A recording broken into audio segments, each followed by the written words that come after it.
Les hautes terres du Sertalejo. Il me suffit de fermer les yeux pour que revienne le souvenir de cette saison légère où nous vagabondions, Orlando et moi, par les hautes terres du Sertalejo. Je revois les cieux balayés d'une clarté lustrale de grève lavée, où les nuages au dessin pur posaient des volutes nacrées de coquillages, les longues pentes vertes basculées au-dessus des abîmes, où les doigts du vent plongeaient dans les hautes herbes, les lacs de montagne serrés au cœur de l'étoilement dentelé des cimes, comme un peu d'eau de la nuit au creux d'une feuille. Mais par-dessus tout, avec la fascination d'un accord longuement tenu, où courent se noyer comme en une eau dormante les arabesques de la mélodie, revient me hanter le silence.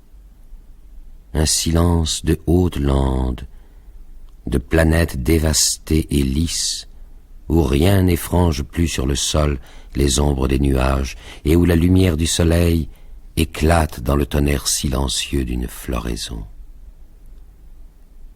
Nous avancions par courtes étapes, car dans ces plateaux la fatigue tombe soudain comme un manteau de plomb sur les épaules, et l'air raréfié des hautes altitudes nous en fiévrait le cœur. Nous nous mettions en route au petit matin, où l'air sentait la neige et les toiles, et mordait le ventre. Nous replions les tentes et nettoyions les fusils. Nous cheminions quelque temps côte à côte, ranimés par la bonne conversation du matin, puis un étranglement de la piste, un défilé pierreux nous disjoignait, les paroles se faisaient plus rares, et le silence retombait sur notre maigre file indienne. Derrière nous, Jorge guidait les mulets, et nous froissions du genou avec un râpement morne, comme un gué interminable, le désert d'herbes peigné par le vent. Nous traversions souvent d'immenses étendues de cette herbe sèche et craquante, couleur de paille, qu'on appelle le pajonal, et nul désert de sable ne pourrait donner l'idée de la tristesse de cette prairie momifiée et morte, comme desséchée sur pied par un mal mystérieux. Le bleu du ciel sur cette mer de paille virait à une teinte d'orage. Le crissement de faux des pieds dans les tiges sèches agaçait les dents de sa grêle menue. Ces jours-là, l'étape était plus silencieuse que de coutume, et nous allions, absorbés par le crépitement incessant de ce frêle bruit de mort, dans un malaise vague. Il nous semblait parfois que nous foulions le scalp de la planète. Nulle part peut-être la nature ne m'avait paru atteindre à une netteté de ligne, à une austérité aussi lunaire. À l'horizon, l'air acide décapait cruellement chaque ligne, l'aiguisait, lui donnait sur l'œil l'attaque mordante du fil d'un rasoir. Sur ces chaumes tristes ne vibrait pas même une buée tremblante de chaleur. Nous marchions, le souffle court, les yeux meurtris, la bouche sèche, jusqu'à ce que devant nous, un sillage brusque étoilât les herbes, et qu'un coup de feu brisa en miettes pour une minute le piège de cristal qui nous serrait les tempes de son gel. En croisant sur ces hautes surfaces, parfois nous voyions venir à nous des montagnes. C'étaient toujours de ces grands volcans aux lignes nobles qui portent leur couronne avec une majesté solitaire de rois pasteurs sur les hautes steppes des cordillères. Ils s'annonçaient d'habitude au crépuscule, sous l'aspect d'un nuage blanc en forme de cône ancré au-dessus de l'horizon dans la brume violette.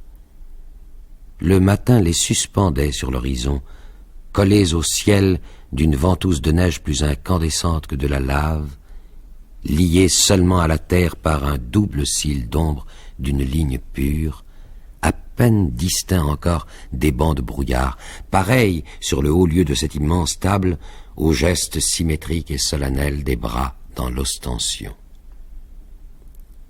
Puis à mesure que nous fendions les herbes, l'apparition dérivait sur l'horizon plat selon une orbe d'astres, avivant successivement tous les coins du ciel, comme une blessure où la vie se fait plus attentive, d'un épiderme d'ange que le soir empourprait de fusées de rougeur. L'apparition s'effaçait, et il se faisait ce plus profond silence que le ciel de nuit connaît après le passage d'une comète. Par les nuits de ces grands pâturages, nous sentions les poumons dans notre poitrine jouer comme une bête qui s'éveille d'aise, élastique et fine, à l'épiderme subtil. Le vent du soir dans les hautes herbes balayait de la terre la dernière trace de moiteur, l'offrait au ciel nocturne dans la fraîcheur d'une grève lavée des mers froides. Nous recherchions d'instinct pour le campement du soir l'emplacement d'un tertre bas. La flamme avivée par le vent faisait courir au loin une moire de cercle sur le luisant de l'herbe. Nous demeurions là longtemps, assis près du feu, surpris de cette lueur à l'horizon qui ne voulait pas mourir au-dessus des touffes noires. Le froid tombait, Jorge passait son poncho et s'éloignait vers les mules. Enfoui jusqu'au rebord de son manteau dans les herbes, il oscillait bizarrement à contre-jour sur la surface comme une statue portée sur un brancard. Une inquiétude exaltante prolongeait la veillée. Sur ces plaines battantes comme une mer, le campement nous pesait comme l'ancre à un navire, comme par un soir de lune, de détacher une barque, l'envie nous prenait de dériver, de nous laisser glisser dans les ténèbres extérieures comme dans un lit ouvert, odorant et plus secret. Orlando s'endormait. Je me coulais dans les herbes, lissant du dos de la main les tiges déjà glacées jusqu'à l'endroit éloigné où Jorge veillait près des mules, et je trouvais au fond de cette nuit deux yeux ouverts comme le feu et la soupe chaude au bout d'une étape lointaine. Le feu mourait.